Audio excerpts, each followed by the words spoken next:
पश्चिम बंगाल विधानसभा चुनाव में बीजेपी के हाथों मिली करारी हार के बाद टीएमसी के भीतर ज्वालामुखी फट गया है। अब तक चुप रहने वाले विधायक और दिग्गज नेता खुलकर ममता बनर्जी के खिलाफ बगावत पर उतर आए हैं। पार्टी के अंदर गुटबाजी, भ्रष्टाचार के आरोप और अभिषेक बनर्जी की कार्यशैली पर सवाल उठ रहे हैं।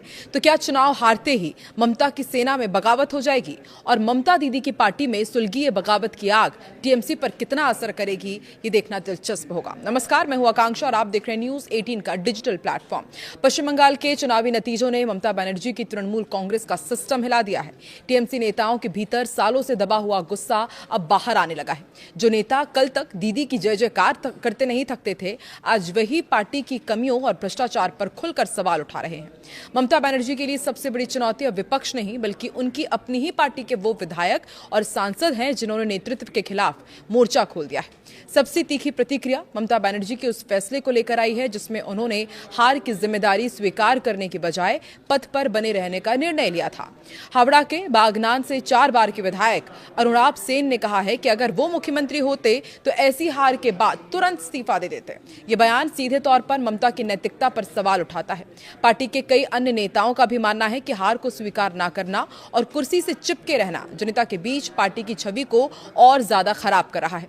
मुर्शिदाबाद के एक विधायक ने नाम ना छापने की शर्त पर इंडियन एक्सप्रेस से कहा कि हमें अपनी हार स्वीकार करनी चाहिए और नए सिरे से पार्टी को खड़ा करना चाहिए। उनका मानना है कि हार को नकारने से हम सभी के बीच हंसी का पात्र बन रहे हैं। जब शीर्ष नेतृत्व ही जिम्मेदारी लेने से बचेगा तो जमीनी कार्यकर्ताओं में क्या संदेश जाएगा?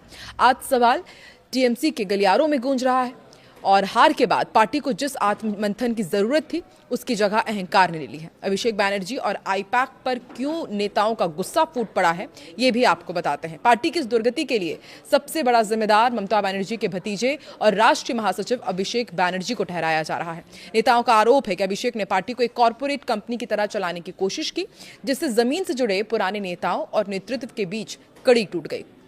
मुर्शिदाबाद के विधायक नियामत शेख ने खुलासा किया है कि पार्टी पूरी तरह से लॉबी और गुटबाजी का शिकार हो चुकी है। उन्होंने बार बार आला कमान को चेतावनी दी थी, लेकिन उनकी बातों को अनसुना कर दिया गया। नेताओं का यह भी कहना है कि अभिषेक बनर्जी ने आईपैक जैसी प्रोफेशनल एजेंसियों पर जरूरत से ज्यादा भरोसा किया।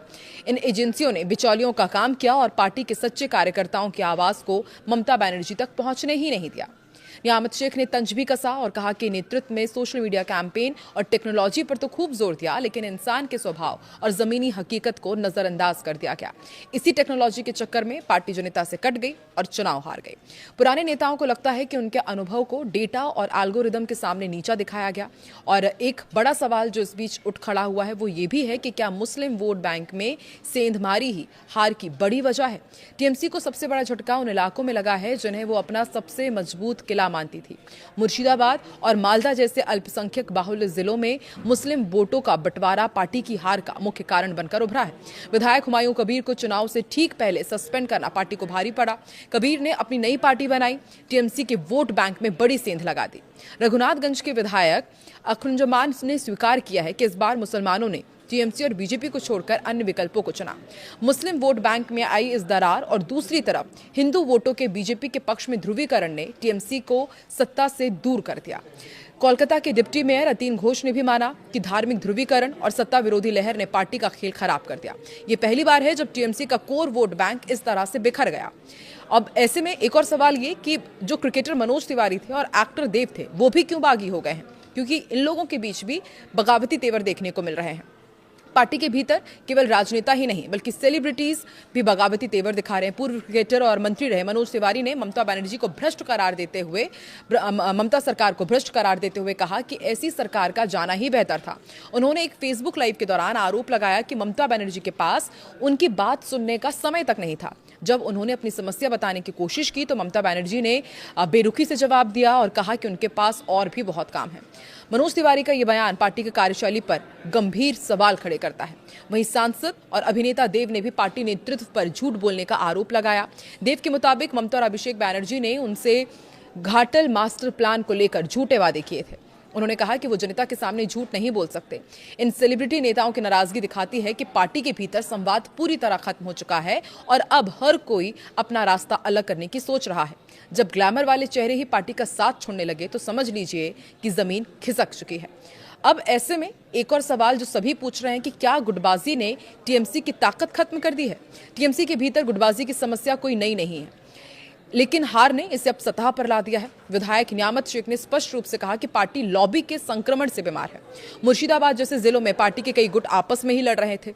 उन्होंने चेतावनी भी दी थी कि जब एक गुट का व्यक्ति चुनाव लड़ता है तो दूसरा गुट उसे हराने के लिए काम करता है।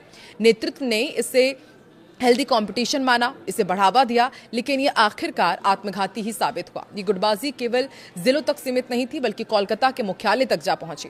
वरिष्ठ नेता मदन मित्रा ने हालांकि इसे विधायकों का सामूहिक निर्णय बताया, लेकिन उनके स्वर में भी वो पहले वाली अब आक्रामकता नहीं दिख रही है। पार्टी के भीतर पुराने बनाम नई की जंग छिड़ी हुई है। पुराने वफादार खुद को उपेक्षित महसूस कर रहे हैं, जबकि अभिषेक बैनर्जी की नई टीम पूरी कमान को अपने हाथ में लेना चाहती है। अब आपको समझाते हैं कि जो चुनावी रणनीति थी टीएमसी की और आईपैक का जो मॉडल था, आखिर वो फेल हुआ क्यों।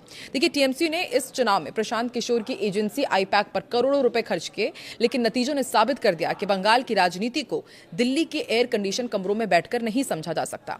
विधायकों ने आरोप लगाया है कि आईपैक के कर्मचारी नेताओं को निर्देश देते थे और उनकी रिपोर्ट के आधार पर ही टिकटों का बंटवारा हुआ। इससे जमीन पर काम करने वाले कार्यकर्ताओं में भारी नाराजगी थी। नेताओं का कहना है कि राजनीति भावनाओं और रिश्तों से चलती है, ना कि केवल सर्वे रिपोर्ट से। आईपैक ने जिस तरह से पार्टी का इंफ्रास्ट्रक्चर बदला, उसने ममता बनर्जी को एक रहस्यमयी नेता बना दिया, जिनसे मिलना अब उनके अपने ही विधायकों के लिए मुमकिन नहीं था। कोहिनूर मजूमदार जैसे प्रवक्ताओं ने खुलकर कहा कि अभिषेक बैनर्जी से मिलने के लिए उन्हें घंटों इंतजार करना पड़ता था। ये दूरी ही हार की सबसे बड़ी वजह बनी। तो क्या करप्शन के आरोपों ने टीएमसी से जनता को दूर कर दिया? हार के बाद जो सबसे गंभीर आरोप लग रहे हैं वो करप्शन से जुड़े हुए हैं। मनोज तिवारी जैसे नेताओं ने इसे एक्सेप्ट भी किया कि सरकार भ्रष्टाचार में डूबी हुई थी और जनता इससे तंग आ चुकी थी। भर्ती घोटाले से लेकर राशन घोटाले तक टीएमसी की छवि एक ऐसी पार्टी की बन गई थी जो केवल अपने फायदे के लिए काम कर रही थी। चुनाव के दौरान बीजेपी ने इन तमाम मुद्दों को जोर जोर से उठाया, जिसका असर वोटिंग पर साफ दिखा। नेताओं को अब डर है कि अगर भ्रष्टाचार पर लगाम नहीं लगाई गई तो आने वाले समय में पार्टी का अस्तित्व ही खतरे में पड़ जाएगा। अतीन घोष ने भी सत्ता विरोधी लहर को हार का एक प्रमुख कारण माना। इसका मतलब है कि जनता अब केवल खेला होबे के नारे से खुश नहीं होने वाली थी, उसे काम और ईमानदारी चाहिए थी, जो टीएमसी देने में नाकाम रही। ऐसे में अभी फिलहाल ये भी जानकारी मिल रही है कि बगावत की आवाज को दबाने के लिए कारण बताओ नोटिस जारी किया जा रहा है। तो क्या कारण बताओ नोटिस बगावत की आवाज को दबा देगा? देखिए, पार्टी ने बगावत को दबाने के लिए 5 प्रवक्ताओं को कारण बताओ नोटिस जारी किया है। रिजू दत्ता, कृष्णेंदु चौधरी और कोहिनूर मजूमदार जैसे नेताओं पर अनुशासनहीनता के आरोप लगे हैं। लेकिन क्या केवल नोटिस जारी करने से यह आग बुझेगी? राजनीतिक जानकारों का मानना है कि केवल शुरुआत है। टीएमसी के भीतर असंतोष इतना गहरा है कि अगर जल्द ही ठोस कदम नहीं उठाए गए तो पार्टी ताश के पत्तों की तरह बिखर सकती है। विधायकों की नाराजगी इस बात को लेकर भी है कि जब हार हुई तो उसकी समीक्षा करने की जगह बोलने वालों का मुंह बंद किया जा रहा है। सबीना यास्मीन जैसी नेताओं ने हालांकि ममता पर भरोसा जताया। उन्होंने ये भी स्वीकार किया है कि कहीं ना कहीं संगठनात्मक कमी की वजह से सरकार गई है।